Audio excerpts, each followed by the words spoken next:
পতাকা তো একটা আইতাছে 600 ফিট লম্বা।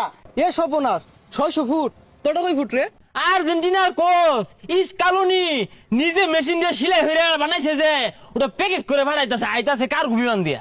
এ সর্বনাশ, তোরা তো বিরাট করতেছস রে, এত বড় পতাকা টানাইবি কই? কে আঙ্গুর তাল গাছ? কি তাল গাছ?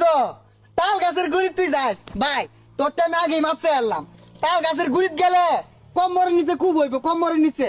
এই তোর তো ভালা দূর জোরে, তোর ছোট ভাই তোরা কি কইলো? আমি হইলে অহনাই লাগাই দিতাম। ছাগলে খায় নাকি আর ব্রাজিলের সাপোর্টাররা কয় নাকি এইসব দিয়ে একটা ড্রাইভার নাই হয়ে গেলে পুরো কষ্টই না, ব্যাপারই না। দেখছস কি কইলো? তোরা নাই হইরে আরবো। কি তোর কোন বাবার খেমটা আছে আটকাইছ তো? তাল গাছ ওখানে পতাকাটা নেই, তুই ভাই আটকাস। দেখি কিরম পাস কেউ ছাড়িস না। এই খালা, দেহি কার খেমটা আছে? না না দেখ পার দেরি নো আটকা করে দেহি খেমটা। কে রাজকা